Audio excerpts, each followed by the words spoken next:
चलो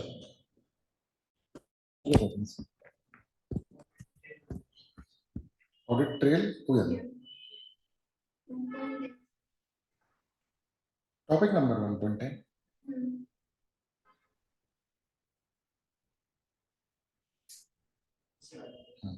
ये audit trail तो मैं समझ में आ गया ना, इंपॉर्टेंट है ये ध्यान रखना मतलब काफी ज्यादा इंपॉर्टेंट है ना।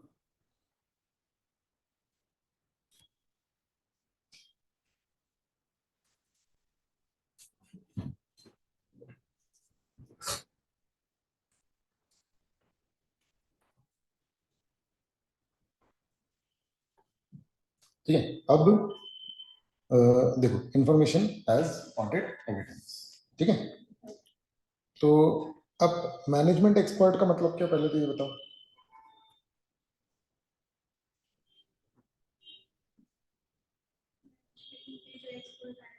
मैनेजमेंट ने, हो सकता है कि अकाउंटिंग के लिए कोई कुछ पर्टिकुलर अमाउंट्स ऐसे हों जिसके लिए क्या हायर किया उन्होंने, कोई expert.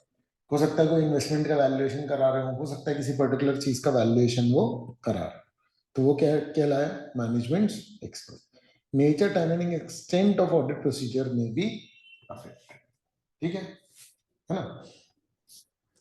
Considerations include nature of matter, risk, objective of experts work etcetera. अब इसका क्या मतलब है, अगर एंटिटी ने किसी एक्सपर्ट का यूज किया है तो हमारा एनटीई बदल सकता है। ठीक है, बदलेगा ही ऐसा नहीं बोल रहे, बट बदल सकता है। क्लियर है। अब कंसिडरेशंस इसमें हम ध्यान क्या रखेंगे, कौन सा मैटर जो आपने एक्सपर्ट से कराया, जो मैटर एक्सपर्ट ने किया उसमें रिस्क कितना है। ठीक है ना, और एक्सपर्ट के वर्क का मकसद क्या था। देखो पता क्या है, हम जब ऑडिट करने जाते हैं, ठीक है ना, तो वैसे इस पर पूरा स्टैंडर्ड पढ़ेंगे पहले। हम जब ऑडिट करने जाते हैं तो हम एंटिटी से बात कर रहे हैं कि भैया तुमने ये कैसे किया, उसका सबूत दिखाओ, उसका सबूत दिखाओ, तो एक अमाउंट का वो सबूत बोल रहा है, अरे ये तो एक्सपर्ट ने किया। समझ में आ रहा है। तो हम ये नहीं बोल सकते, वो बोलेगा अरे एक्सपर्ट ने किया, इसमें क्या चेक करो, वो तो एक्सपर्ट है। आ रहा है समझ में? लेकिन ऐसा नहीं होता, हम एक्सपर्ट का काम नहीं कर सकते। समझ में आ रहा है, बट ओवरऑल लेवल पर उसका सही या गलत का आइडेंटिफिकेशन तो हो सकता है। समझ में आ रही है बात। ठीक है ना, देखो मेरा पॉइंट समझना, एलबीडब्ल्यू का डिसीजन सबसे अच्छा कौन दे पाएगा, जो एम्पायरिंग कर रहा है। पर बहुत ही गलत डिसीजन दिया जाएगा तो घर में बैठा एक व्यक्ति भी क्या कर सकता है, उसको सही जज कर सकता है। क्लोज कॉल को आइडेंटिफाई नहीं कर पाएगा, पर अगर अपेरेंटली गलत दिख रहा है तो फिर तो वो करेगा। बोलो ये बात क्लियर है क्या। ठीक है ना, तो using information produce by entity. ठीक है, auditor evaluates reliability for accuracy, completeness, precision and detail, ensure suitability of information for audit procedures। क्या बोल रहे हैं, क्या बोल रहे हैं, क्या बोल रहे हैं।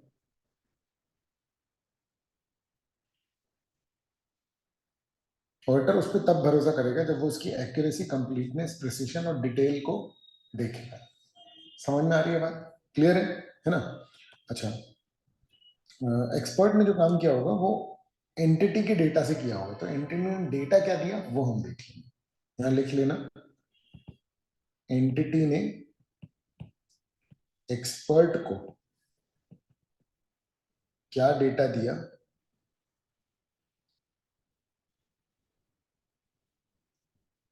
वो चेक कर लेना।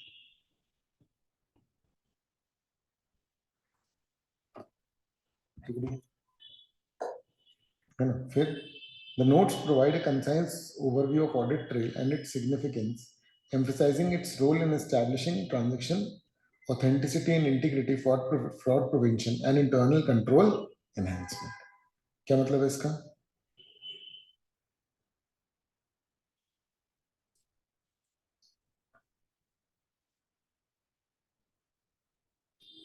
अरे ये समरी है, हाँ ये समरी है ऊपर की। ठीक है ना, Importance of considering cost using automated tools for analysis. Furthermore, ठीक है ना, information prepared by management expert evaluate the reliability of information. ठीक है ना. चलो अब एक और बहुत इंपॉर्टेंट मुद्दा, ठीक है ना, selecting items for testing to obtain audit evidence. मतलब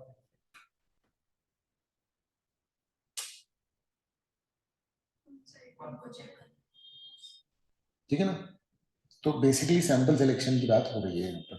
ठीक है ना, तो कैसे, तीन ऑप्शन है उसके पास, कौन कौन से. ठीक है, selecting all items, selecting specific item और यूजिंग सैंपल.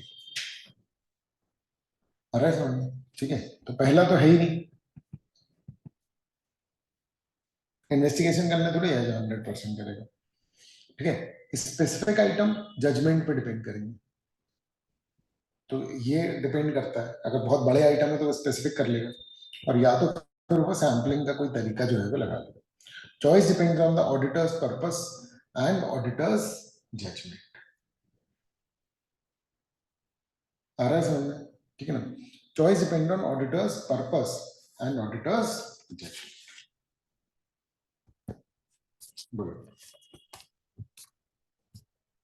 क्लियर है ना. ठीक है, सबसे मेन जो जजमेंट वगैरह है ना उस पर डिपेंड करेगा. ठीक है.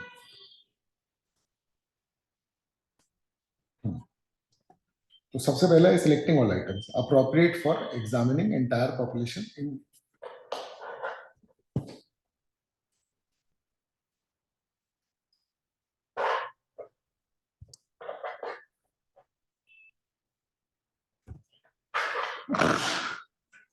ठीक है,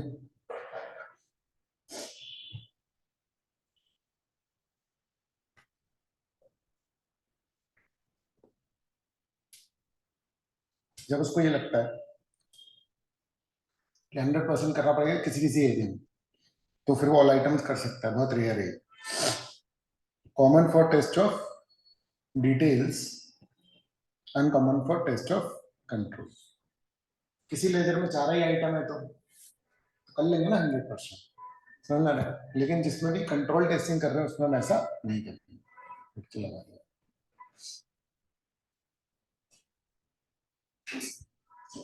कब सूटेबल है,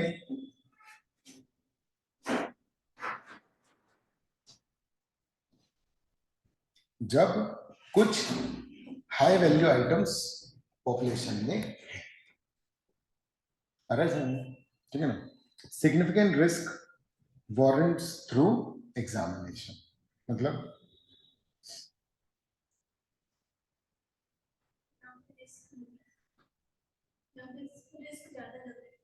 जहां पर रिस्क ज्यादा है तो वहां ऑल आइटम्स. कहां कहां पर हम ऑल आइटम सिलेक्ट करने वाले हैं. अरे ये एक अलग से क्वेश्चन आ चुका है एग्जाम में, लैंग्वेज अलग तरीके से आई है. ठीक है ना, तो हाई वैल्यू आइटम है या सिग्निफिकेंट रिस्क है. ठीक है, और repetitive processes make examination cost effective. Repetitive process में करना कॉस्ट इफेक्टिव. समझ रहे, तब मैं क्या कर सकता हूँ, सारे आइटम किसी पर्टिकुलर उसके चेक कर सकता हूँ. ठीक है, आ रहा है समझ में, है ना. अब B, selecting specific item. Auditor chooses specific item based on understanding of entity assessed risk in population characteristics subject to non sampling risk. Non sampling risk मतलब,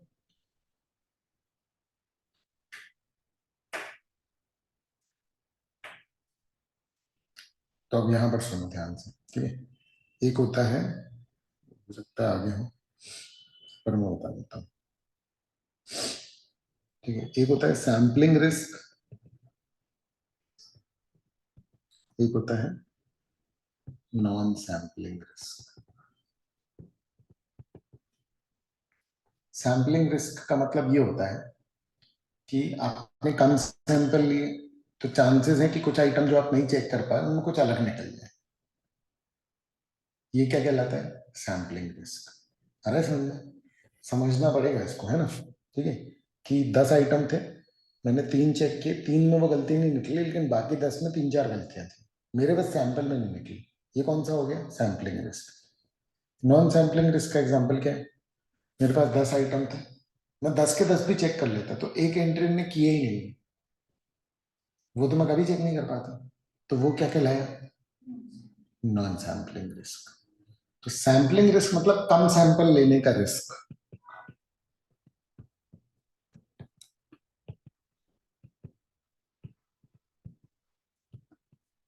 ठीक है, और नॉन सैम्पलिंग रिस्क मतलब पूरे भी चेक कर लेते तो कुछ नहीं उखाड़ लेते, मतलब जो रिस्क कम का है वही रिस्क पूरे का है, तो वो नॉन सैम्पलिंग।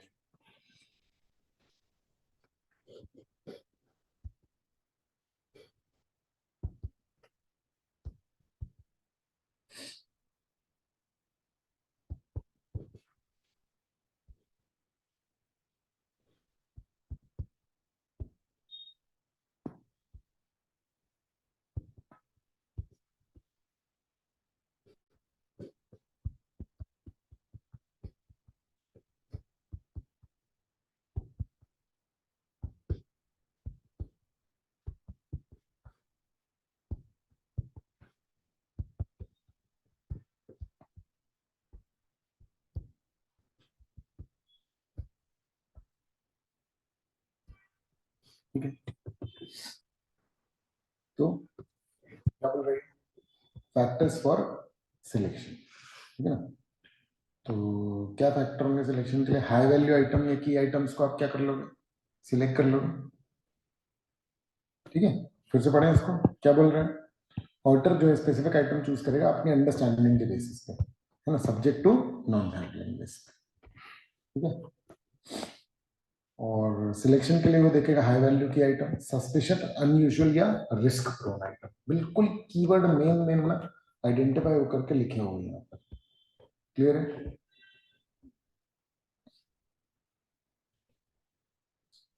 फिर items over a certain amount, मैंने बोला कि 10,000 के ऊपर के जो होंगे वो मैं चेक कर लूंगा, तो ये क्या हो गया?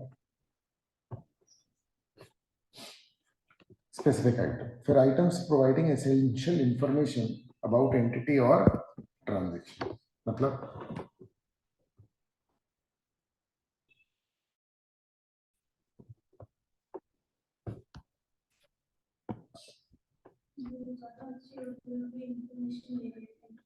ज्यादा बेहतर इंफॉर्मेशन नहीं है वो, याद करना पड़ेंगे यार, मतलब है तो सारी चीजें इंपॉर्टेंट, पर इतना सारा याद रखना पड़ेगा। ये जो है ना, ये ध्यान रखना कि सवाल क्या पूछा गया है। मैं ये इंपॉर्टेंट नहीं बोल रहा हूँ, लेकिन मैं ये बोल रहा हूँ कि अगर सवाल आता है तो ये पूछा जाता है कि स्पेसिफिक आइटम अगर सिलेक्ट करके ऑडिटर कर रहा है सैम्पलिंग, तो वो किन बातों का ध्यान रखे। आ रहा है समझ में? ठीक है, सबसे इंपॉर्टेंट है आपके लिए वो सवाल। क्लियर है ना? तो factors to be considered while selecting specific items for auditor sampling. तीसरा है ऑडिटर की सैम्पलिंग। तो इससे वो क्या करता है? सैंपल पे टेस्टिंग लगाता है, सैंपल पे प्रोसीजर लगाता है, और पूरी पॉपुलेशन, पॉपुलेशन मतलब पूरे लेजर के बारे में या पूरा जो भी कुछ है उसके बारे में अपना ओपिनियन जो है वो बनाता है। समझ में आ रहा है? ऑडिटर अपना कंक्लूजन बनाता है based on sample testing, further discussed in subsequent paragraph. ठीक है, ये आगे और डिटेल में चर्चा की गई है इसमें।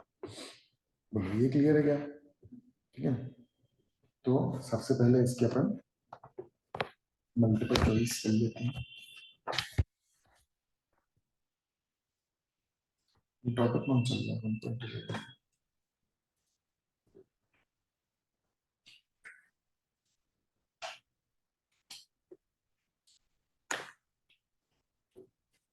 चलो ठीक है, assumption in financial statements are representations by management. Which of the following is an assumption about account balance? ये कर चुके हैं अपन।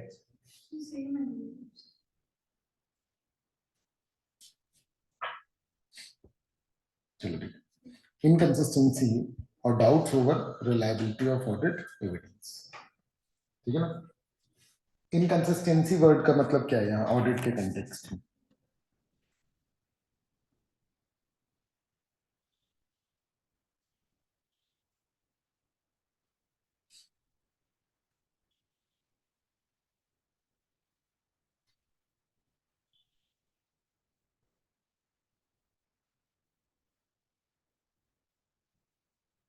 हम्म,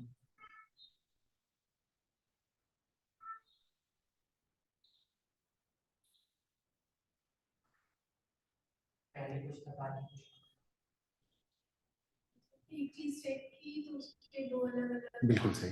दो अलग अलग जगह से जो आपको एविडेंसेस मिल रहे हैं वो एक बात नहीं बता रहे हैं, अलग अलग बात बता रहे हैं। ये क्लियर है ना? तो इनकंसिस्टेंसी आ गई, या तो फिर डाउट आए किस पे? रिलायबिलिटी। सिचुएशन क्या है? when the audit evidence from one source conflicts with another, or when the auditor doubt the reliability पे डाउट है या किसी भी तरीके से, तो ऑडिटर का एक्शन क्या होगा? डिटरमिन नेसेसरी मॉडिफिकेशन और additions to audit procedure to resolve the inconsistency और doubt, consider the impact on other aspects of the audit. इसका क्या मतलब? एडिशनल प्रोसीजर करेगा और देख ले कि क्या एडिशनल प्रोसीजर करना जरूरी है ना? मतलब कुछ और करने की कोशिश करेगा जिससे कि वो इनकंसिस्टेंसी क्या हो जाए? सॉल्व कर हो जाए। और इसका दूसरे ऑडिट के दूसरे एस्पेक्ट्स पर क्या असर पड़ेगा? अल्टीमेटली रिपोर्ट तक चला जाएगा ये, अगर मैटर सॉल्व नहीं होता कि यहाँ इनकंसिस्टेंसी है तो किसी और जगह पे भी तो नहीं प्रॉब्लम होगी। समझ में आ रही है बात? डेटर्स गड़बड़ है तो भैया उसकी फिर सेल्स भी गड़बड़ हो सकती है, क्या पता। Example, responses to inquiry from management, internal audit, or others are inconsistent. समझ में आ रहा है? मैनेजमेंट से पूछ रहे हैं कि कह रहा है अरे बहुत बढ़िया है, इंटरनल ऑडिट की रिपोर्ट पड़ी वो सब घटिया लगा। आ रहा है समझ? ठीक है। लोगों से पूछ रहे हैं वो इंटरनल कंट्रोल के बारे में कुछ और ही बता रहे हैं, मैनेजमेंट बोल रहा है बहुत ही अच्छा है। तो ये हमको फिर समझ में आएगा। क्लियर है? ऐसे 230 मैंडेट्स स्पेसिफिक डॉक्यूमेंटेशन, ठीक है ना, if information contradicts the auditors final conclusion on a significant matter. क्या बोल रही है?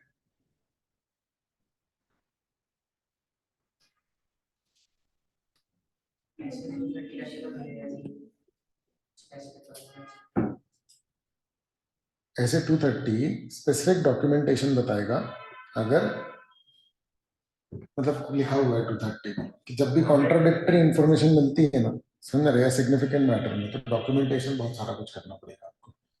सारे लॉजिक्स लिखने पड़ेंगे, क्या प्रॉब्लम मिली, कैसे इनकंसिस्टेंसी को सॉल्व किया, वो सब लिखना पड़ेगा। क्लियर है? ये बात कहाँ लिखी हुई है? ऐसे क्लियर है ये? ठीक है। फिर अब हम बात करते हैं मैनेजमेंट के एक्सपर्ट। ठीक है। तो इंडिविजुअल या ऑर्गेनाइज, कौन है मैनेजमेंट एक्सपर्ट? वो इंडिविजुअल या ऑर्गेनाइजेशन जिसके पास एक्सपर्टाइज है अकाउंटिंग और ऑडिटिंग के अलावा, समझ रहे हैं, whose work assists the entity in preparing financial statement। ठीक है। अकाउंटिंग ऑडिटिंग के अलावा कोई और, जैसे वैल्यूएशन वाली बात हो गई, समझ रहे हैं, इसमें एग्जांपल लिख लेना, वैल्यूएशन।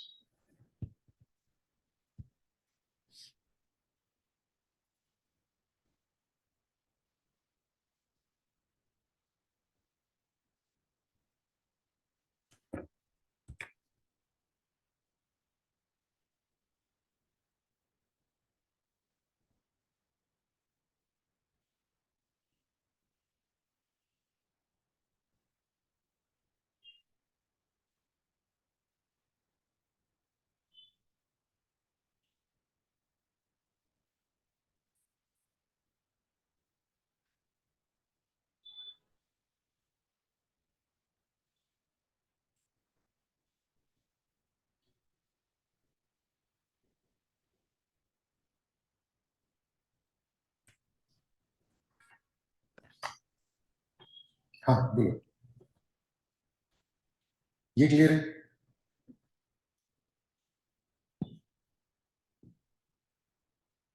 ठीक है। अब रिलाइंग ऑन मैनेजमेंट एक्सपर्ट, पहले कौन है मैनेजमेंट एक्सपर्ट? अब उस पर भरोसा करने के लिए क्या करेंगे अपन, सफिशिएंट अप्रोप्रिएट ऑडिट एविडेंस बहुत ही जनरल डायलॉग है जो हर जगह लगाया जा सकता है। आ रहा है समझ में? ठीक है ना, क्लियर, देख लो कुछ नहीं है, क्या लिख दिया बस, सफिशिएंट अप्रोप्रिएट ऑडिट एविडेंस अगर मिल गया तो ठीक है। स्टेप्स फॉर इवैल्यूएशन, एक्सपर्ट देखो एक्सपर्ट एबल है कि नहीं, कॉम्पिटेंस मतलब एक्सपर्ट की एबिलिटी कैपेबिलिटी, और वो कितना ऑब्जेक्टिव, ऑब्जेक्टिव मतलब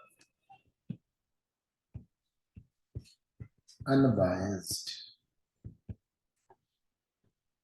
कितना ज्यादा श्योर है।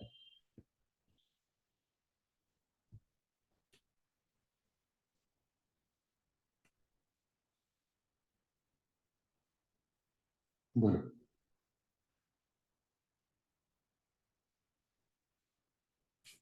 ठीक है, अंडरस्टैंड करो उसके ऊपर, मैं नहीं बना सकता उसका वर्क लेकिन समझ तो सकता हूँ। Assess the appropriateness of experts work as audit evidence for relevant assertion, ये देखो कि उसका काम मेरे लिए काम का है कि नहीं, मेरा कोई असर्शन उससे पूरा हो रहा है क्या, क्लियर है ना।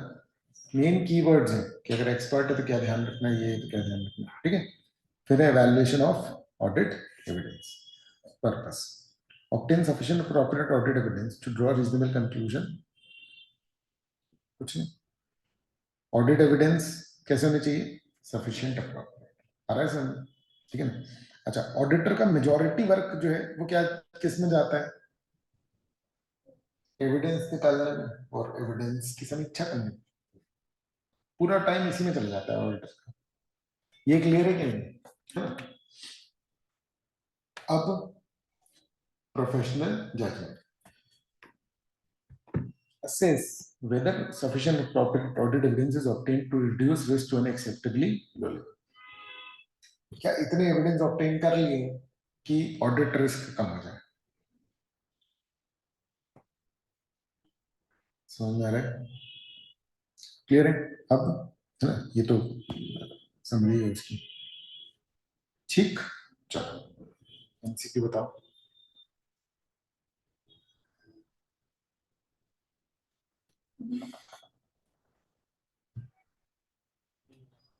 इन auditing, when does a situation arise regarding inconsistency of audit evidence, क्या है, ठीक है, सेकेंड वाला, what action should an auditor take, ठीक है,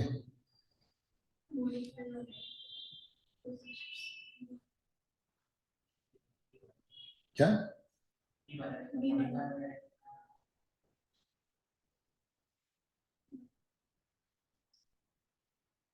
ठीक है, क्लियर है। थर्ड,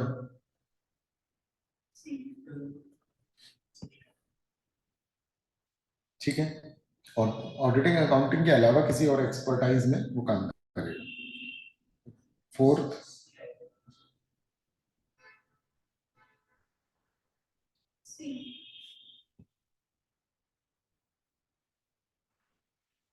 ठीक है, फिफ्थ,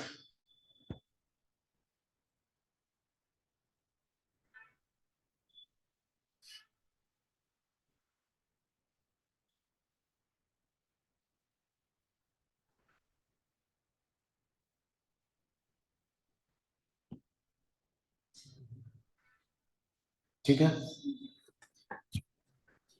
क्लियर है ना। चलो अब आते हैं अपन लोग using the work of internal auditor SA 610। अब इंटरनल ऑडिटर क्या करने आता है, efficiency check, internal auditor efficiency check के लिए आता है, और स्टार्ट ऑडिटर काय के लिए आता है,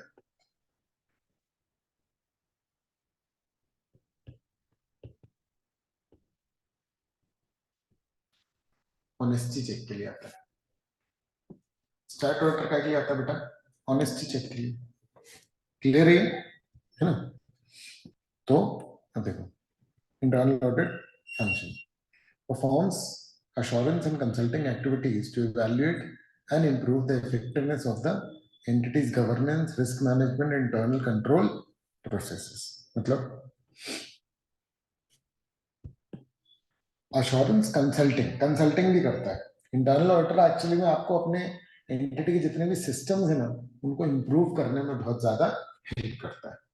और ऐसा एंटिटी के जो भी सिस्टम्स होते हैं उनको इम्प्रूव करने में वो हेल्प करता है। इफेक्टिवनेस, इससे क्या होता है, and improve the effectiveness of the entities governance, risk management and internal control process. ठीक है, क्लियर है?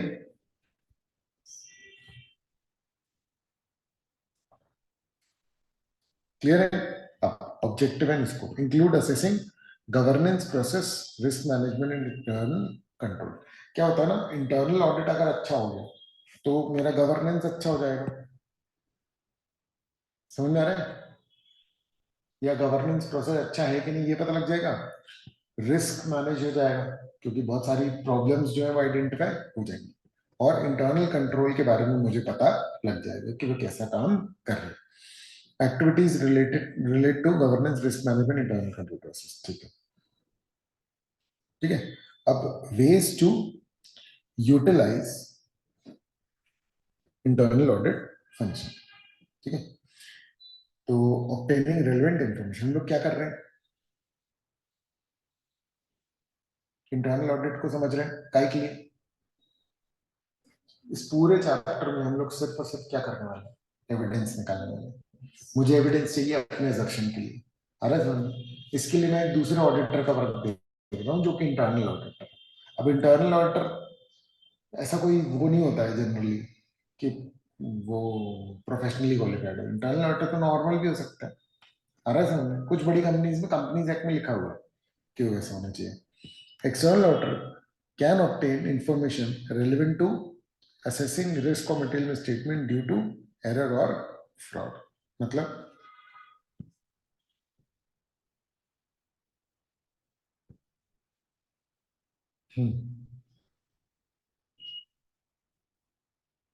इसको मटेरियल स्टेटमेंट से रिलेटेड इंफॉर्मेशन ले सकता है।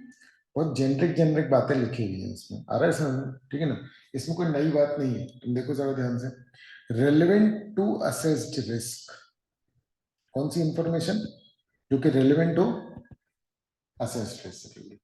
वो बात कोई मिल रही है क्या तुमको इंटरनल ऑडिटर के उसमें? क्योंकि देखो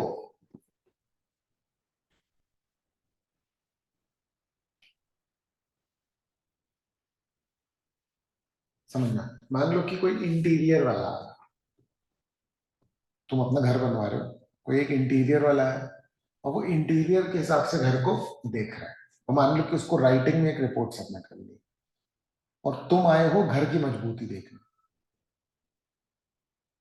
तो जो इंटीरियर वाला है उसका पर्पस डिफरेंट है। उसका पर्पस क्या है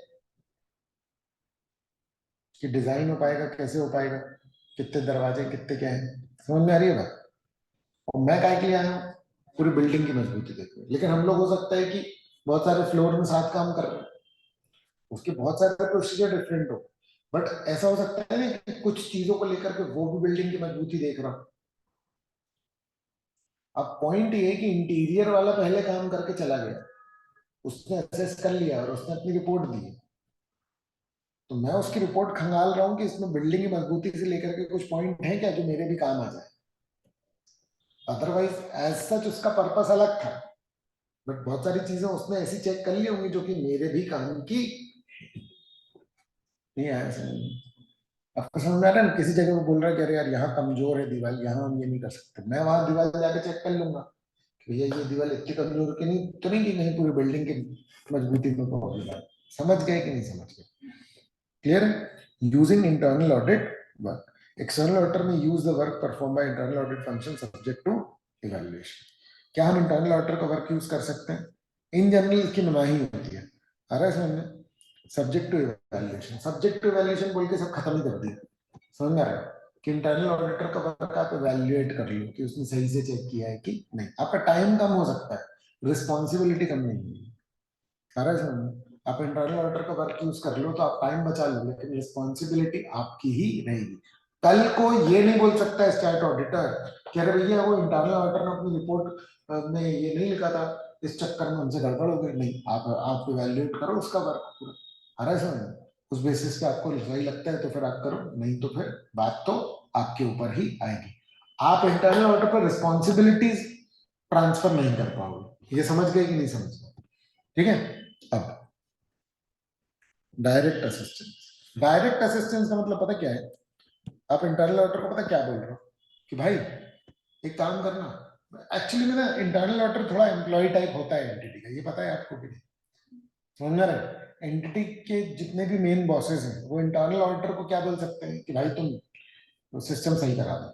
समझ रहे? एक्सटर्नल ऑडिटर बाहर से आ रहा है तो रिस्पेक्ट के मामले में, पोस्चर, ओहदे के मामले में कौन ज्यादा हाई लेवल पर रहा उस एंटिटी में, सेम दूसरी एंटिटी में ही रोल बदल सकता है। मैं ये नहीं बोल रहा हूँ कि जो स्टैट ऑडिट करने आप वो बड़ा ऑडिटर है, मैं बोल रहा हूँ उस कंपनी में उसका ओहदा ज्यादा बड़ा। किसका? Stat auditor. तो वो एंटिटी से बोल रहा है कि भाई एक काम करो ना कि ये इंटरनल ऑडिटर को बोल दो कि हमें डायरेक्टली मदद करते, कुछ कुछ काम है, हमारे पास स्टाफ कम है तो उसको बोल दो। तो आप डायरेक्ट असिस्टेंस मांग सकते हो क्या? अब पॉइंट सुनिए। External auditor may use internal auditor perform to perform audit procedure under their direction, supervision and. नहीं आया समझ में? तो एक तो है कि उसका वर्क यूज कर लिया, दूसरा है कि उसे को यूज कर लिया। आ रहा है समझ? क्लियर है ना? Direct assistance using internal auditor work, और एक है डायरेक्ट असिस्टेंस। स्कोप क्या है इसका? एक्सटर्नल ऑडिटर की रिस्पॉन्सिबिलिटी तो ऐसे 610 में उसकी रिस्पॉन्सिबिलिटी है, ठीक है। याद रखो, external auditor retain sole responsibility for audit function, and determines the overall audit strategy. इससे ये तय हो जा रहा है कि भैया आप अपनी कोई भी जिम्मेदारी किस पर नहीं डोल देना, internal auditor. External auditors responsibility, soul responsibility for opinion express. तुम ये नहीं बोल सकते कि अरे यार इसमें हम उसका भी मदद ली है, थोड़ा सी चेकिंग उसे ही निकल ली, ये सब नहीं बोल पाओगे। क्लियर है? क्लियर है? क्लियर है? क्लियर है? बताओ बताओ। ठीक है ना? Internal audit function and internal auditors are not independent of the entity like the external audit. मतलब बेटा इंडिपेंडेंस शुरू में पढ़ी थी अपन ने, याद है कि नहीं? ठीक है। ऑडिटर कैसा होना चाहिए? Statutory auditor, independent. आ रहा है समझ में? ठीक है। तो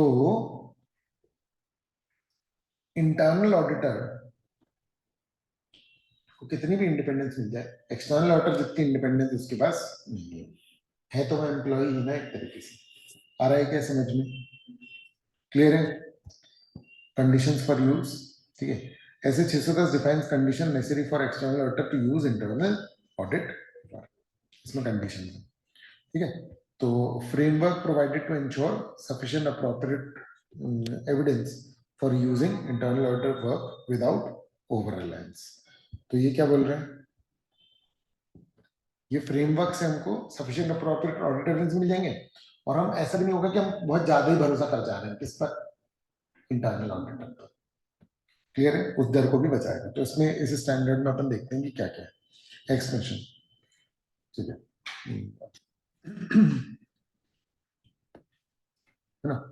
It deals with external auditors responsibilities when using the work of internal auditors. Clear है? Clear है?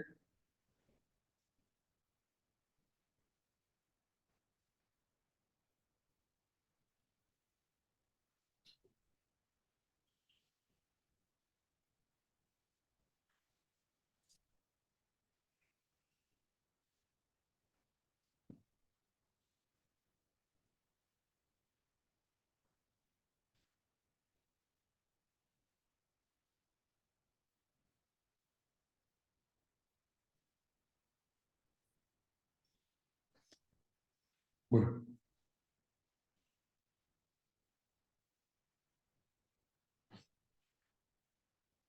ठीक है. अब includes using the work of internal audit function in obtaining audit evidence and using internal audit to provide direct assistance. ठीक है. देखो scope में वो ये बोल रहा है कि एक्सटर्नल ऑडिटर की रिस्पॉन्सिबिलिटी अपन लोग डिस्कस करेंगे. एक्चुअली में ना स्कोप इसके पहले ही आता है और स्कोप एक तरीके से ना अपन लोगों ने डिस्कस कर भी लिया है. समझ में आ रहा है? ठीक है. लेकिन फिर से आ रहा है तो अपन कर ले रहे हैं. इससे ऑडिटर को अपने प्रोसीजर चेंज नहीं करने पड़ते. देखो जब मैं इंटरनल ऑडिटर को अपने वर्क में डायरेक्टली यूज कर रहा हूँ कि भाई मेरा यही काम करा दे, तब मुझे कोई चेंज करने की जरूरत नहीं, क्योंकि उसको मैं एक इंसान की तरह यूज कर रहा हूँ. पर जब मैं उसका वर्क यूज कर रहा हूँ तो मुझे क्या करना पड़ेगा? बहुत सारी चीजें चेक करनी पड़ेगी. अपना इंटी भी हो सकता है कि वो चेंज करना पड़े. External auditors responsibility, soul responsibility for opinion. Clear है? अच्छा. इंटरनल ऑडिट फंक्शन का यूज करने से एक्सटर्नल ऑडिटर की रिस्पॉन्सिबिलिटी कम नहीं होती. ठीक है. ठीक है. आ रहा है समझ में? है ना? अच्छा. Internal audit function and internal auditors are not independent. वो कभी भी उतने इंडिपेंडेंट नहीं हो सकते जितने की ऐसे 200 की रिक्वायरमेंट. इसलिए इंटरनल ऑडिटर का वर्क मैं यूज नहीं कर सकता हूँ, क्योंकि अगर आपने उस पर भरोसा किया, उसको मैनेजमेंट ने अपॉइंट किया, वो एंटिटी का भला सोच रहा है. एक्सटर्नल ऑडिटर एंटिटी का भला नहीं सोच रहा, लोगों का भला सोच रहा है. आ रहा है समझ में? और एक्सटर्नल ऑडिटर को सिर्फ लेना देना है ऑनेस्टी से. समझ में आ रहा है? उसके सच बोलने से कुछ बर्बाद हो जाए तो वो इमोशन नहीं है उसके पास. आ रहा है समझ में? वो सिर्फ सच बताने आ रहा है. Conditions necessary for external auditor to use the work of internal auditor are defined in this standard of audit. ठीक है ना? तो कब कब हम यूज करेंगे ये दिया हुआ है. Objectives of the external auditor, ये ऑब्जेक्टिव्स अपन लोगों ने कर लिए हैं वैसे.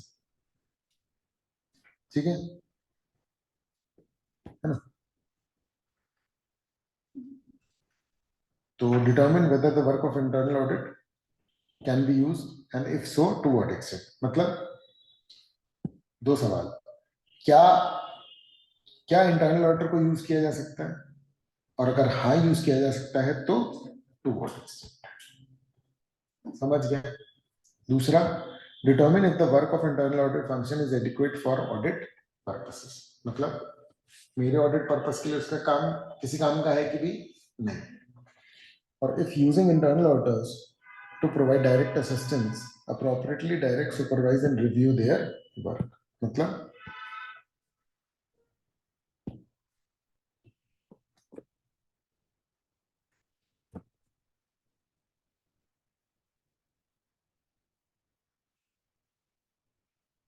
अगर उनको डायरेक्टली यूज कर रहे हो, ठीक है, तो क्या करोगे?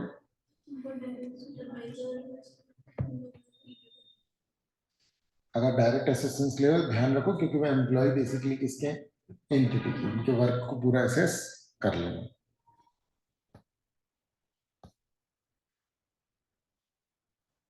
ठीक है.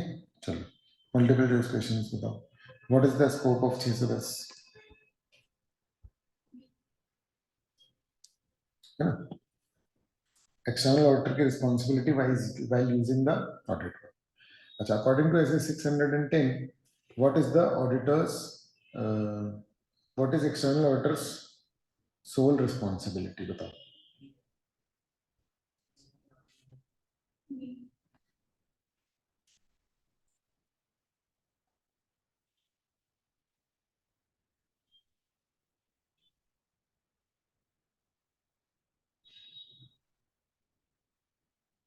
ये होगा ना? डी. क्या बोल रहे हो तुम लोग?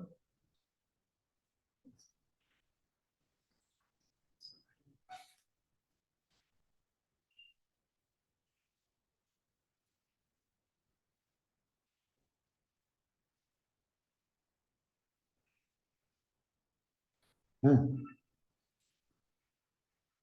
बोलो बोलो. ये क्लियर है कि नहीं?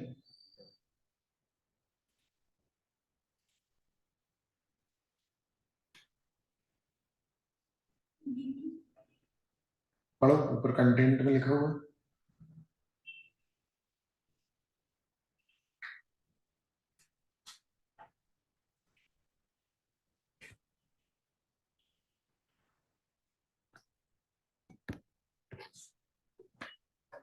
हेलो।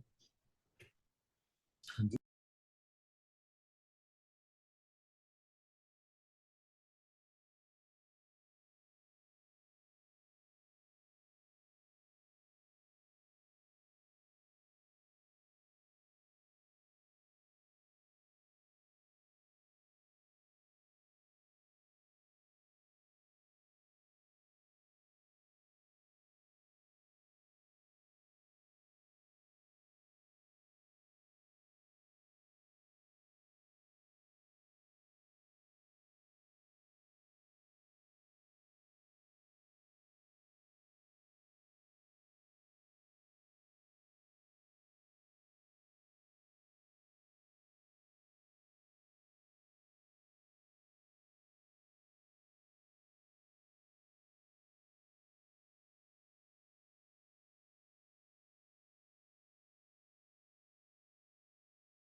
एक सेकंड। हाँ,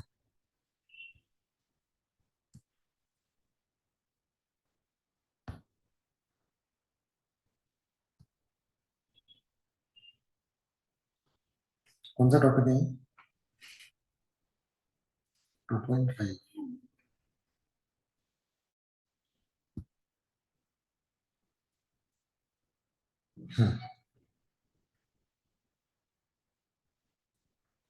इसमें आंसर बी दिया हुआ।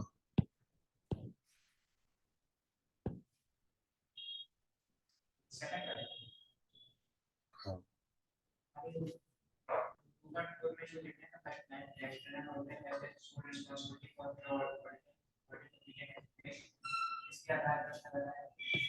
ठीक है, चलो थर्ड बताओ। थर्ड का क्या होगा? ठीक है, weather internal audit work is adequate for audit purposes. ठीक है, फोर्थ का बताओ।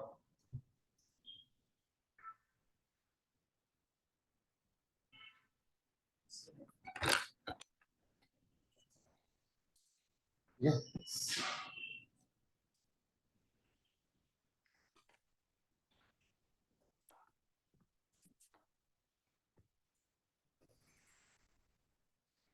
नेक्स्ट फिफ्थ का बताओ।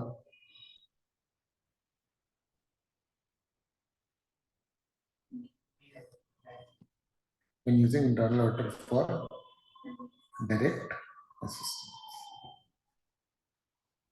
ठीक है बच्चों, चलो 2.6 देखो क्या बोलते हैं। Importance of evaluating the internal audit function. अब मैं कैसे इवैल्यूएट करूं? देखो, इवैल्यूएशन का criteria organisational status, policies and supporting internal auditor subjectivity. मतलब ऑर्गेनाइजेशन जो है उसका स्टेटस जितना बड़ा होगा उतना इंटरनल ऑडिटर ज्यादा फ्री होगा। जितनी छोटी एंटिटी होगी उतना इंटरनल ऑडिटर बंधा रहेगा। समझ आ रही है ये बात? इंटरनल ऑडिटर जो है वो बड़ी एंटिटी में क्या होगा? फ्री होगा। छोटी एंटिटी में क्या होगा? बंधा रहेगा। क्यों? रेप्यूटेशन बहुत मायने रखती है। समझ रहे? जितनी बड़ी एंटिटी होगी उतनी क्या मायने रखती है? रेप्यूटेशन। क्लियर है ना? तो एंटिटी का स्टेटस या पॉलिसीज क्या है ना? देखो, एंटिटी की जो पॉलिसीज है ना उससे रिफ्लेक्शन आएगा कि एंटिटी ना इंटरनल ऑडिट को कितनी इंपॉर्टेंस दे रही है। एंटिटी की खुद की नजर में अगर इंटरनल ऑडिट उतना इंपॉर्टेंट नहीं है ना तो फिर मैं शायद यूज ना ही करूं। किसका वर्क? इंटरनल ऑडिट का। Level of competence of internal audit function. Internal जो बड़ी अच्छी फर्म्स होती है ना वो इंटरनल ऑडिट के लिए बिग फोर को ही रखती है। लेकिन जितने छोटे लेवल पर आते हैं ना तो उतना इंटरनल ऑडिट अपन किससे करा लेते हैं? नॉर्मल फर्म से। वो डिपेंड करता है अगेन, इंटरनल ऑडिट जो है वो आप किससे करा सकते हो? किसी बेसिक सी एंटिटी से भी करा सकते हो। समझ में आ रही है बात? लेकिन इससे ये पता लगता है कि आप इंटरनल ऑडिट को कितनी इंपॉर्टेंस दे रहे हो। और इसी को ध्यान में रखेगा एक्सटर्नल ऑडिटर इंपॉर्टेंस देने से पहले। Application of systematic and disciplined approach including quality control, मतलब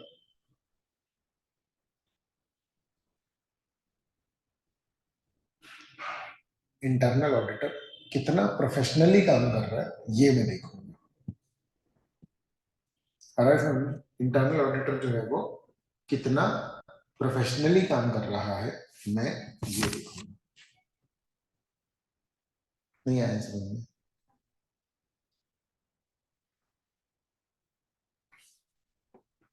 क्लियर है? फिर क्या है?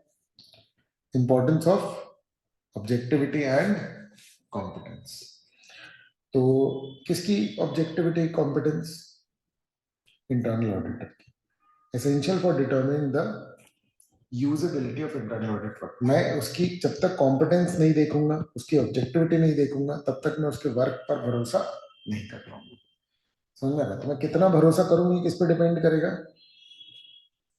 ऑब्जेक्टिविटी और कॉम्पिटेंस।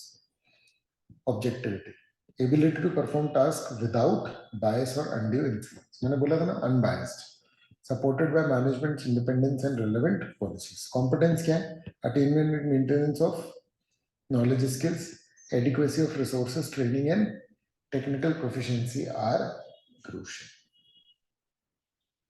Competence मतलब knowledge कितना है, और objectivity मतलब कि प्रिंसिपल वाला कितना व्यक्ति है। आ रहा है समझ में? ठीक है। फिर क्या है? Systematic and disciplined approach, importance of following structured procedure in planning, performing and reviewing internal audit activities. मतलब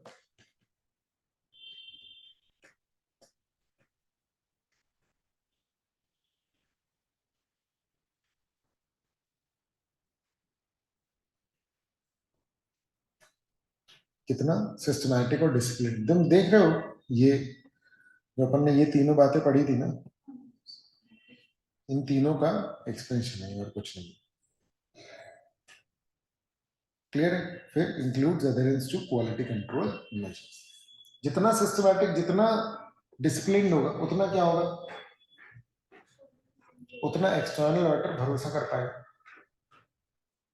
और उतना फिर उसका एंटी कम होगा। देखो, इंटरनल ऑडिटर का वर्क क्यों यूज कर रहा है एक्सटर्नल ऑडिटर? ताकि उसका एंटी थोड़ा सा कम हो। किसका एंटी? एक्सटर्नल ऑडिटर का। ठीक है। हाँ, ठीक है। चलो फिर क्या है? Objectivity and its evaluation. ठीक है, तो सबसे पहले definition of objectivity, ability to perform task impartially without bias, है ना, कॉन्फ्लिक्ट ऑफ इंटरेस्ट और अनड्यू इन्फ्लुएंस। क्या मतलब है इसका?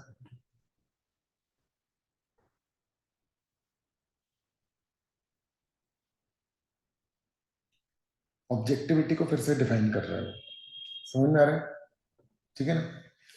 अच्छा, ये पूरा डिटेल में जो भी अपन लोग ऑलरेडी पढ़ चुके हैं ना, उसी चीज की क्या हो रही है? डिटेल। ठीक है ना? ऑब्जेक्टिविटी कब छिड़ जाएगी उसकी? इंटरनल ऑडिटर की ऑर्गेनाइजेशन का स्टेटस देख करके। समझ रहे? ठीक है ना? क्या वो सीधे गवर्नेंस को, मैनेजमेंट को रिपोर्ट करता है क्या? अरे sir, government oversight, governance oversight मतलब क्या? गवर्नेंस उसको ऐसे ही चलता फिरता समझते हैं क्या? Do governance bodies oversee hiring decisions? ठीक है, कि किसको अपॉइंट कर रहे हो? अरे कोई भी ले आओ, कोई दिक्कत नहीं है। समझ में रहे? या वो एक्चुअली में कंसर्न है? Constraints, are there any constraints on communication with external auditor? क्या ऐसा है कि हमको इंटरनल ऑडिटर से मिलने नहीं दोगे तुम? समझ में आ रही है बात? क्लियर है? तो फिर वो भी एक इश्यू है कि क्यों नहीं मिलने दे रहे भाई। और conflicting responsibilities, is the internal audit function free from managerial और ऑपरेशनल ड्यूटीज? इंटरनल ऑडिटर को जितना इन्होंने कम वैल्यू करके और जितना बेसिक काम के लिए यूज किया है, उतना मेरे लिए इंटरनल ऑडिटर काम का नहीं है। मैं कौन हूं? मैं हूं एक्सटर्नल ऑडिटर। समझ गए आप? क्लियर है ना? तो ये सब फैक्टर्स काम के हैं ऑब्जेक्टिविटी असेस करने के लिए, मैं इंटरनल ऑडिटर का वर्क यूज करूं या नहीं करूं इस डिसीजन को लेने के लिए, ठीक है ना। ऑर्गेनाइजेशनल स्टेटस है ना, ये किस पे, मतलब इसमें क्या है, रिपोर्टिंग स्ट्रक्चर इन्फ्लुएंसेस इंडिपेंडेंस। कैसे, अगर वो जितना हाई लेवल पे रिपोर्ट करता है उतना इंडिपेंडेंट होगा, है ना, जितना हाई लेवल पर पे रिपोर्ट करेगा उतना independent. Direct access to governance enhances objectivity, और ऑब्जेक्टिविटी भी क्या होती है, बढ़ जाती है। क्लियर, ठीक है ना, क्योंकि फिर उसको किसी का डर नहीं पड़ा ना, डर से इंडिपेंडेंस खत्म हो जाती है। क्लियर है ना। फिर governance oversight, governance involvement in the employ decision ensures independence. मतलब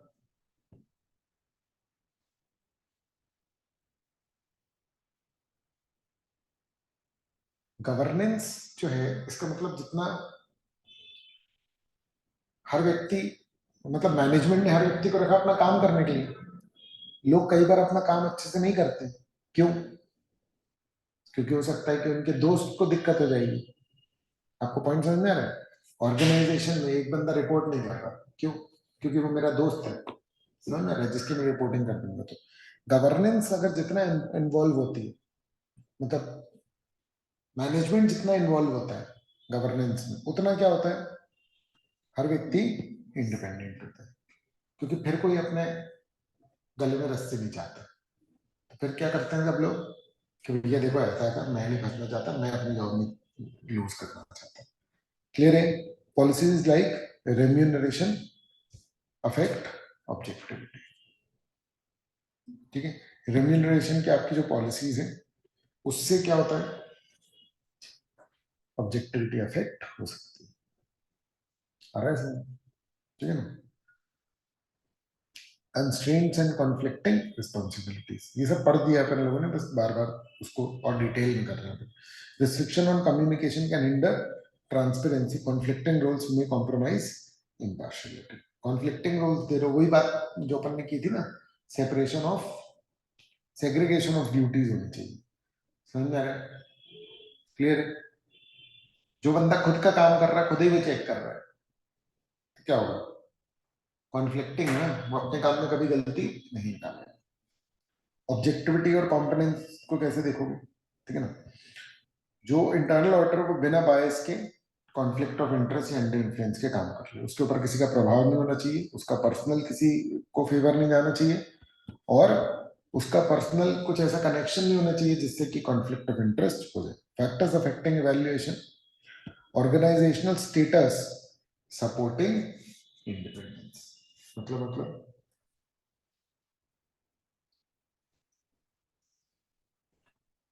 क्या बोल रहे हैं, organisational status supporting independence, oversight of employ decision, ये अपन ने कर लिया। चलो अब कॉम्पिटेंस को देखो। कॉम्पिटेंस का मतलब नॉलेज और स्किल, ये कीवर्ड ध्यान रखना, ठीक है ना। तो कॉम्पिटेंस देखो, अगर रिसोर्सेज भरपूर है तो कॉम्पिटेंट है,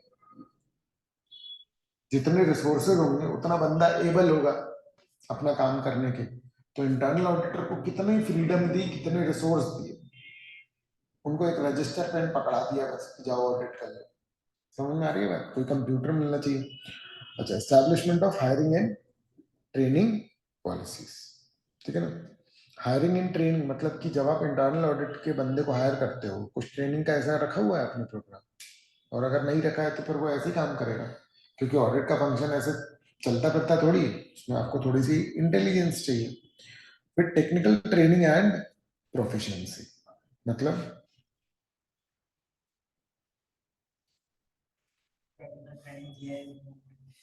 वही बात हो गई, ठीक है ना। हायरिंग और ट्रेनिंग और टेक्निकल ट्रेनिंग, एबिलिटी डेवलप होती है इससे, और knowledge of financial reporting and framework, ये सब अगर उसके पास है तो क्या होगा, उसकी कॉम्पिटेंस अच्छी, ठीक है ना। अब continuum of objectivity and competence, ठीक है ना. Higher objectivity and competence lead to greater usability of internal auditors work. ये लाइन सबसे ज्यादा इंपॉर्टेंट है, ये ध्यान रखेंगे आप लोग. क्लियर है. जितनी ऑब्जेक्टिविटी होगी, कॉम्पिटेंस होगी, उतना ज्यादा उसका वर्क में यूज कर पाऊंगा. Lack of one factor can not be compensated by other. मतलब भैया कॉम्पिटेंस कम है लेकिन एबिलिटी ज्यादा है, वो सॉरी कॉम्पिटेंस कम है ऑब्जेक्टिविटी ज्यादा है, ये कोई मतलब का नहीं. मेरे को ऑब्जेक्टिविटी भी चाहिए और कॉम्पिटेंस भी चाहिए. समझ आ रहा है क्या. मैं बोल रहा हूँ अरे बहुत एबल है, ऑब्जेक्टिव नहीं. अरे भाई एबल कितना भी ऑब्जेक्टिव नहीं है तो फिर क्या मतलब का. नहीं आया समझ में. ठीक है ना. चलो फिर application of systematic and disciplined approach. ये स्टैंडर्ड ना, स्टैंडर्ड में बहुत सारी बातें रिपीट होती हैं, इसलिए नोट्स में भी बार बार रिपीट हो रही है. सिस्टमैटिक अप्रोच जो है वो इंटरनल ऑडिट एक्टिविटी को अदर कंट्रोल एक्टिविटी से थोड़ा सा डिफरेंट बनाती है. Systematic and disciplined approach. ठीक है. फिर factors affecting evaluation, existence, adequacy and use of documented internal audit procedure. कितना डॉक्यूमेंटेड रहा है, समझ में आ रहा है. ठीक है ना. उससे मैं क्या कर पाऊंगा, इवैल्यूएट कर पाऊंगा. कितने भरपूर उसने काम किए वो मैं देख पाऊंगा, और कितने काम किए, क्या क्या एग्जिस्ट करता था, समझ में आ रहा है, उसके बेसिस पर मैं इवैल्यूएट कर पाऊंगा. Presence of appropriate quality control policies and procedure. Policy procedure है क्वालिटी कंट्रोल, नहीं तो फिर वो क्या चेक करेगा. देखो इंटरनल ऑडिटर आया कि भैया मैनेजमेंट की पॉलिसी तुमने सब निभाई कि नहीं निभाई, और पता चला कि कोई पॉलिसी नहीं थी, तो फिर क्या ही देख लेंगे उन्होंने निभाना. तो पॉलिसीज भी तो होनी चाहिए. तो ये सारे फैक्टर्स हैं जो इवैल्यूएशन को अफेक्ट कर देते हैं. वैसे ये जो है ना, ये फैक्टर्स अफेक्टिंग इवैल्यूएशन, ये अलग से आता है बहुत बार. अब ये देखना पड़ेगा, है ना. ये है एक्चुअली में, इसमें चार चीजें हैं.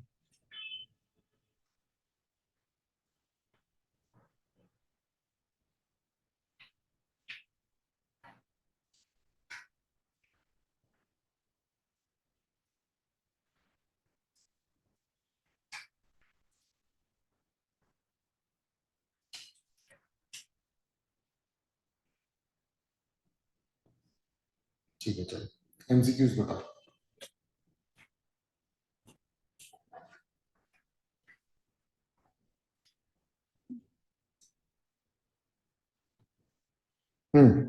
What are the criteria for evaluating the internal audit function?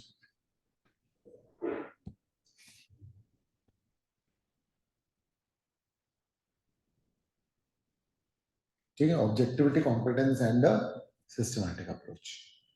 ठीक है. What does objectivity in internal audit function refer to?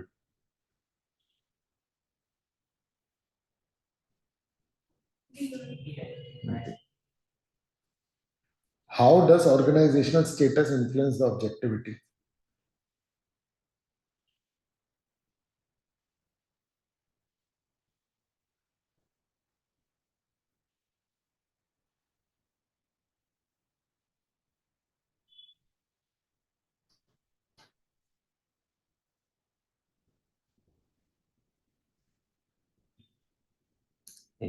ठीक है. फोर्थ का what is the significance of competence in internal audit function?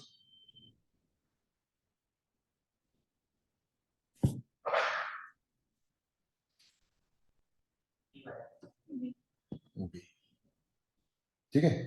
और फिफ्थ वाला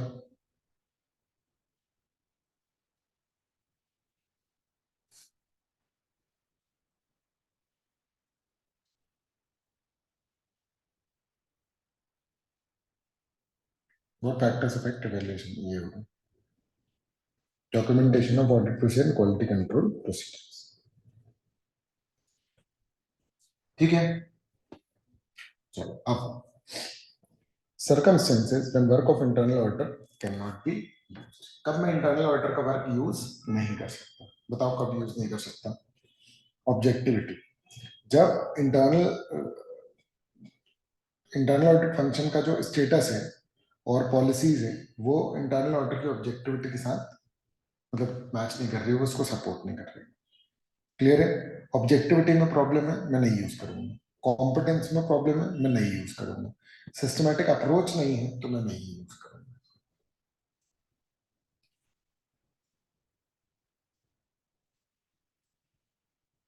ठीक है। अब determining the nature and extent of work. ठीक है। अब देखो, consideration nature and scope of work performed और plan by the internal audit function. ठीक है, ये मैं ध्यान रखूंगा। ठीक है, तो इंटरनल ऑडिटर का स्कोप क्या था सबसे मेन, क्लियर है ना? देखो, मैं इंटरनल ऑडिटर का वर्क यूज कर रहा हूं, पता चला उसको चेक ही करने नहीं मिला था पूरा, इंटरनल ऑडिटर का ही स्कोप नहीं था। देखो, इंटरनल ऑडिटर का स्कोप कौन डिफाइन करता है? मैनेजमेंट। मैनेजमेंट ने उसका स्कोप ही कम कर दिया, फिर एक्सटर्नल, अच्छा एक्सटर्नल ऑडिटर का स्कोप कौन तय करता है? कंपनी। स्टैंडर्ड्स ऑन ऑडिट, समझ में आ रहा है? तो एक्सटर्नल ऑडिटर को पता है कि उसका स्कोप क्या है, लेकिन इंटरनल ऑडिटर का स्कोप हर एंटिटी में अलग अलग हो सकता है। तो अब जब एक्सटर्नल ऑडिटर ये सोच रहा है कि मैं इंटरनल ऑडिटर पे भरोसा कर लूंगी, तो ये तो देखो कि उसको काम कितना करना मिला। उसको काम ही नहीं करना मिला तो क्या ही तुम उसका उसके ऊपर भरोसा कर लोगे? एग्जाम्पल्स, है ना? और दूसरा रेलेवेंट, तो भैया मेरा जो प्लान चल रहा है उसके हिसाब से तुम्हारा काम काम का है कि नहीं। Example of work of internal audit function. ठीक है, तो वो एक तो सबसे मेन यही कार्य करता है, क्या? Effectiveness of control. ठीक है ना? लिमिटेड जजमेंट के साथ सब्सटैंटिव प्रोसीजर्स करता है। समझ में आ रहा है? मेरा तो दायरा बहुत सारे एग्जर्शंस का रहता है, उसका बहुत लिमिटेड रहता है। ऑब्जर्वेशन ऑफ इन्वेंट्री काउंट, मतलब जब इन्वेंट्री काउंट हो रही है उसमें वो रहे, tracing transaction through information system के, इंफॉर्मेशन सिस्टम सही से काम कर रहा है कि नहीं। ये वो काम है इंटरनल ऑडिटर के जो मेरे भी काम के, और testing compliance with regulatory requirement, मतलब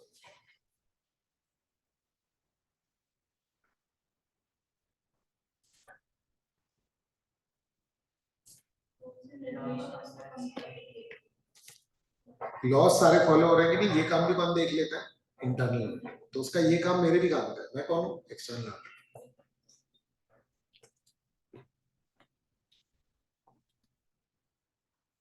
ठीक है ना?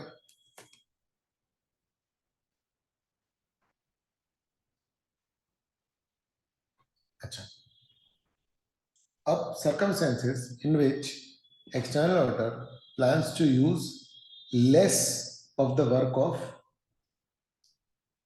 internal audit function, मतलब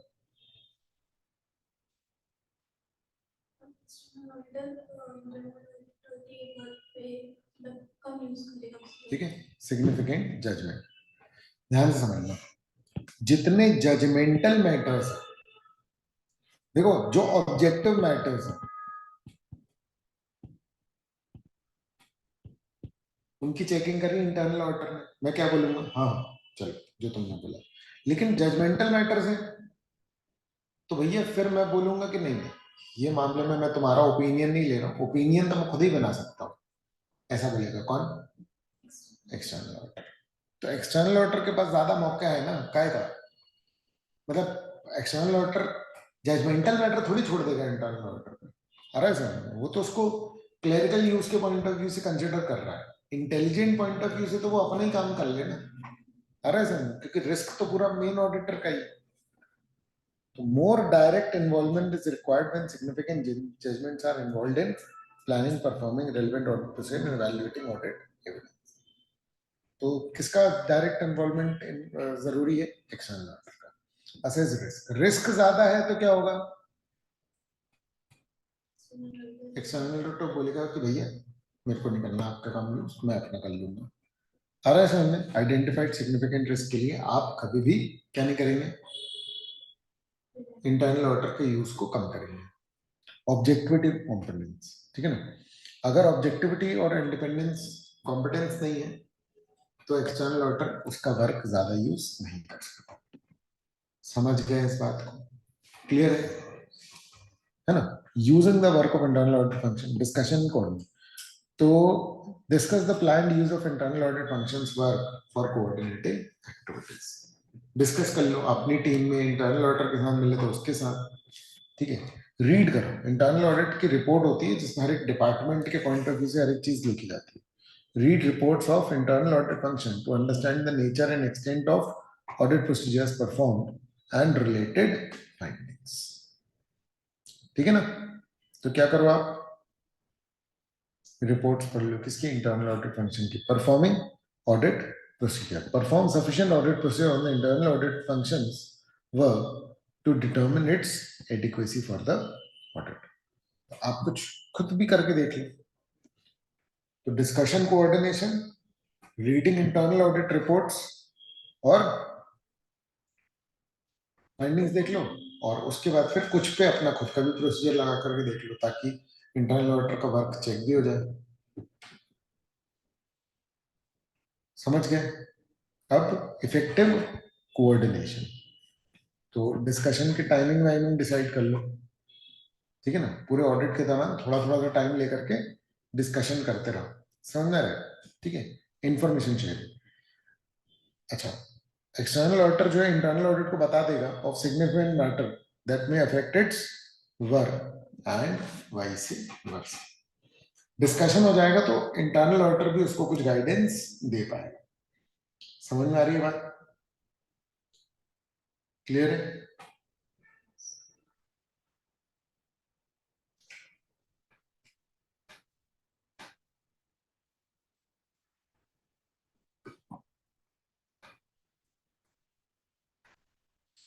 Access to reports. The external auditor has access to relevant reports of internal audit function and is informed of any significant matters affecting the audit engagement. क्या मतलब?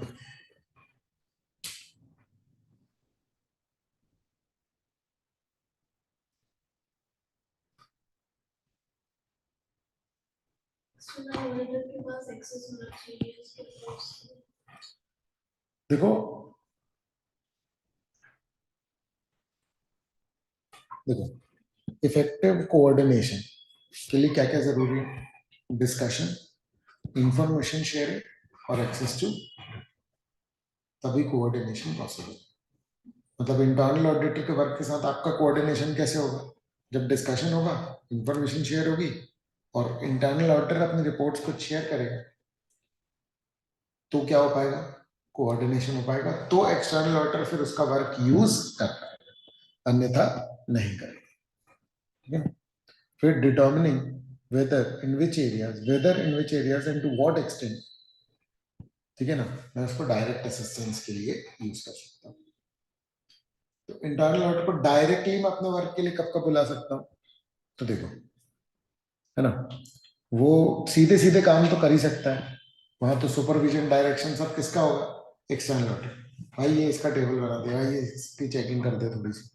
अरे sir ये हो गया डायरेक्ट। इवैल्यूएशन ऑफ थ्रेट्स, अब देखना, internal auditor जो है वो फाइनेंस मैनेजर का बेटा है।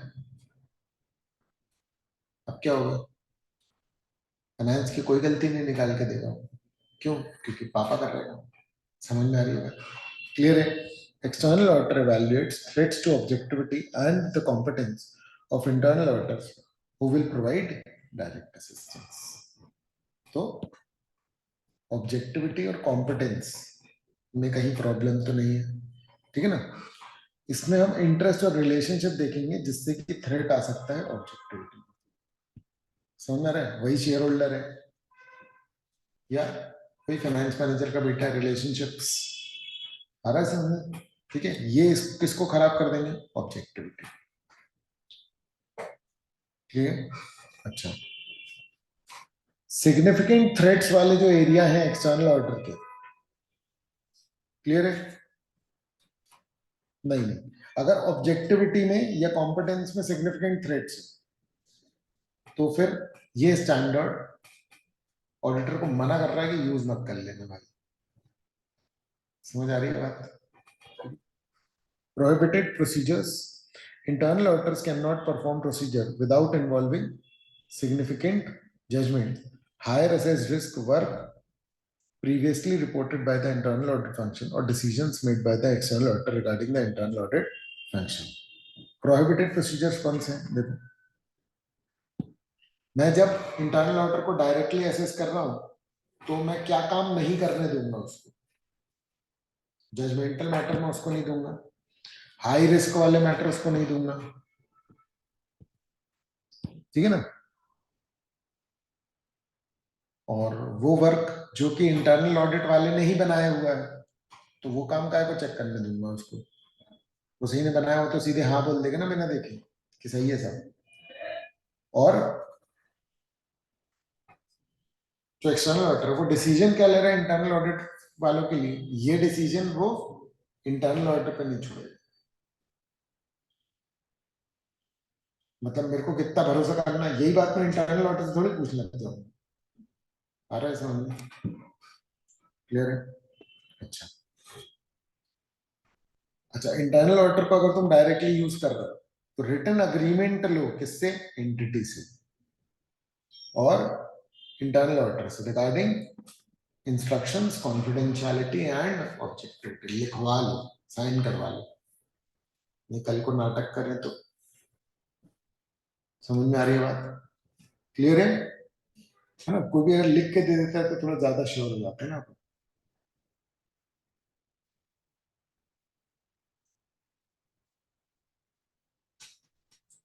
ठीक है. अब नेक्स्ट क्या है, basics of internal financial control and reporting requirement. ये कंपनी लॉ में इंट्रोड्यूस होने के कारण ये इंपॉर्टेंट हो गया है ना. मतलब काफी समय से इंपॉर्टेंट है और ये इंटरनल फाइनेंशियल कंट्रोल अलग से आ गया. चलो, internal financial control policies and procedure ensuring reliability of financial reporting, operating effectiveness, legal compliance, asset safeguarding and fraud prevention. देख रहे हो ये क्या है, क्या है? कुछ याद आया? Objectives, very good. Arise objectives of internal control. ठीक है. अब फाइनेंशियल रिपोर्टिंग के ऊपर जो इंटरनल कंट्रोल्स रहते हैं, ठीक है, required for auditors to express opinion on the effectiveness of entities internal control over financial reporting. तो internal control over financial reporting का क्या मतलब है? वो कंट्रोल जो फाइनेंशियल रिपोर्टिंग से, मान लो कि मैंने ईयर एंड पे ऐसी अलग से एक टीम बना दी कि ये फाइनेंशियल रिपोर्टिंग पे काम करेगी. तो वो टीम बनाना अपने आप में क्या कहलाया, एक इंटरनल कंट्रोल. सारा है क्या समझ में? ठीक है ना. अब एमसीक्यू. ठीक है, चलो बताओ.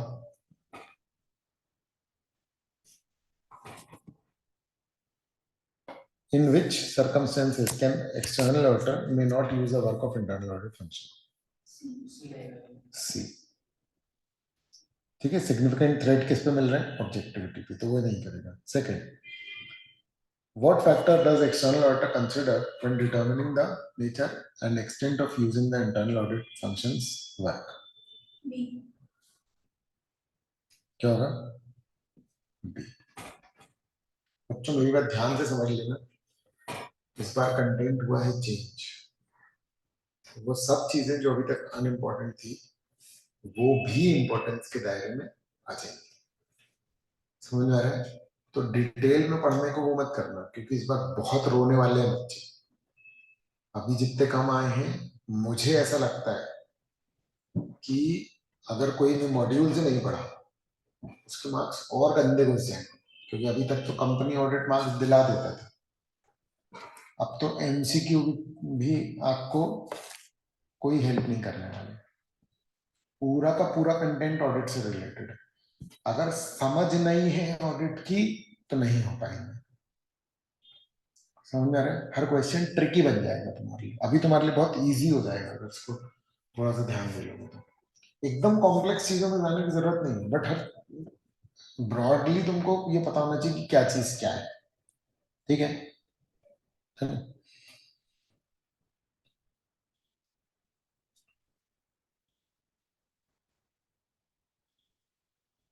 चलो अब when does the auditor, external auditor, plan to use less work of internal audit function?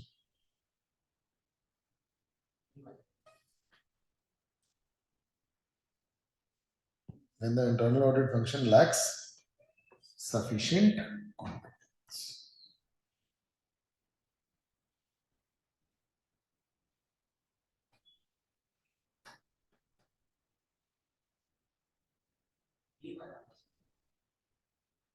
हाँ क्या नहीं नहीं सिग्निफिकेंट थ्रेट में तो वो यूज ही नहीं करेगा भैया लेस यूज थोड़ी नो यूज हो जाएगा फिर तो सिग्निफिकेंट थ्रेट में तो नो यूज होगा ठीक है which one of the steps for effective coordination between external audit and the internal audit function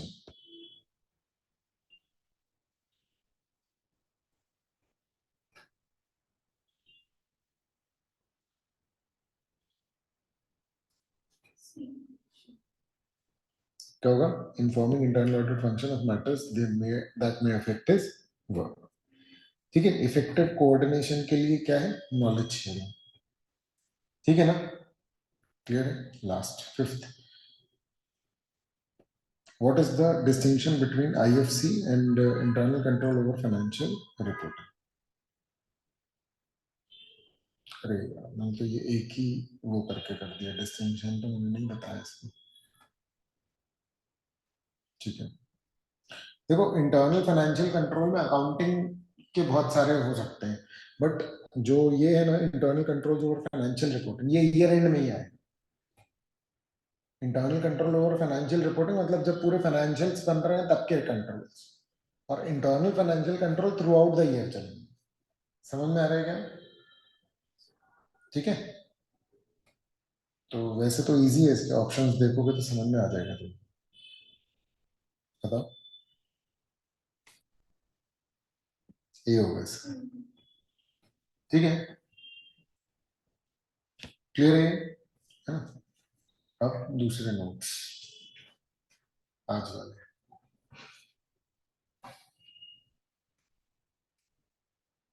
ठीक है अब ऐसे 530 ऑडिट सैम्पलिंग